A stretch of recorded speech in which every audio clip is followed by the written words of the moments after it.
All right. The probability we got for 100,000 spins was approximately 0.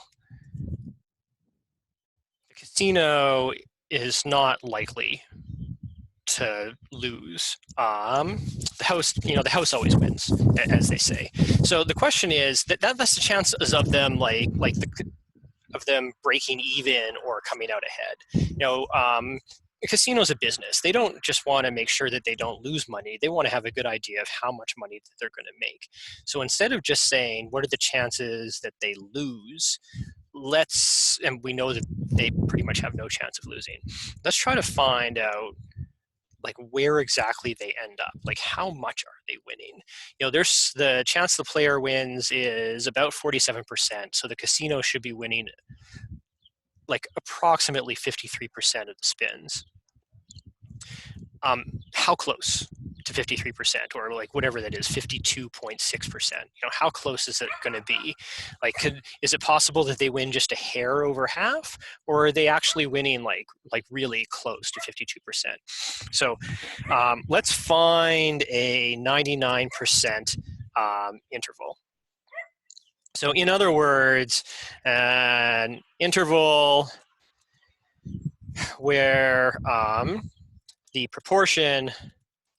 sample proportion, p hat, the proportion will land 99% of the time. So there's a 99% chance that we land inside that interval. So every once in a while, there'll be an extreme case where the house wins more than this or wins less than this. But even when they win more or less, it's not going to be that far outside the interval. So let's find this range of proportions where it's 99% likely the proportion of spins that win for the players are going to land. And I'm going to make it symmetric across the origin. So this interval is symmetric about the mean. So the tails are the same. So the tails are the same size.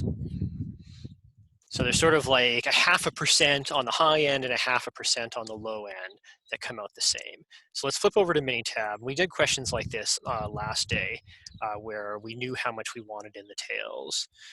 Okay, so I still have my mean and standard deviation from the 100,000 spins in there. What's changed is now I don't know where the cutoffs are. The cutoffs are what I want.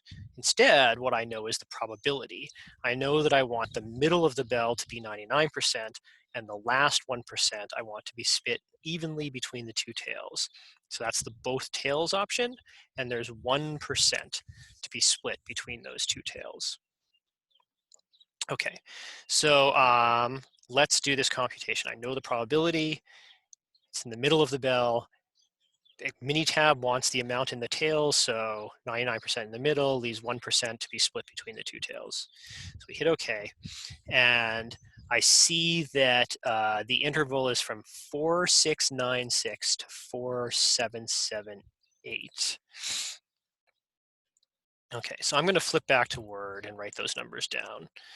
So our answer was 0.4696 to 0.4778.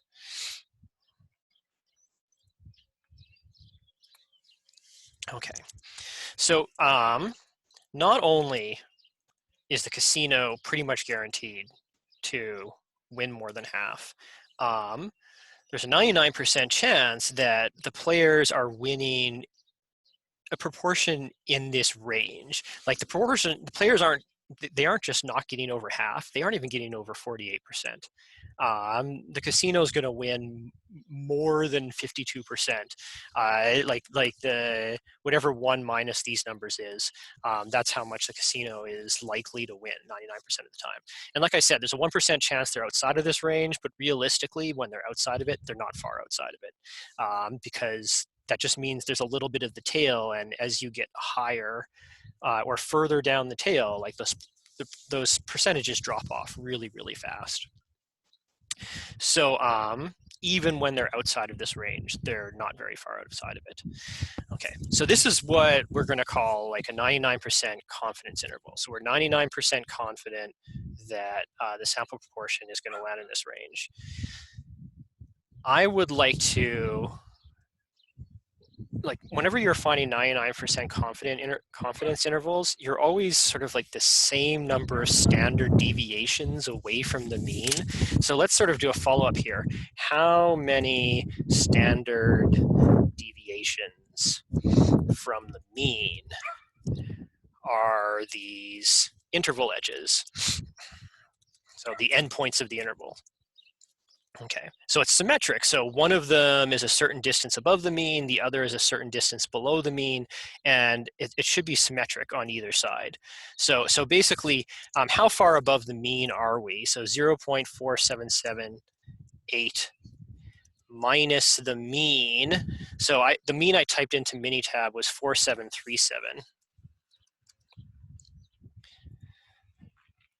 So 0.4778 minus 0.4737 comes out to 0.0041, 0.0041. Okay, so that's how far from the mean we are. But how does that compare to the standard deviation? So remember the standard deviation I used in Minitab. I'm just going to bring up my Minitab. So that was 0.00158. That's what I used. So this is above the mean. The standard deviation was equal to 0.00158. So how many copies of this standard deviation does it take? So it's more than one standard deviation. So one standard deviation would be 0.00158. Two standard deviations would be like 0.003 something. So it's more than two standard deviations. How many standard deviations is it? Well, we have to set up a fraction here. So 0.0041 divided by 0.00158. What does that come out to?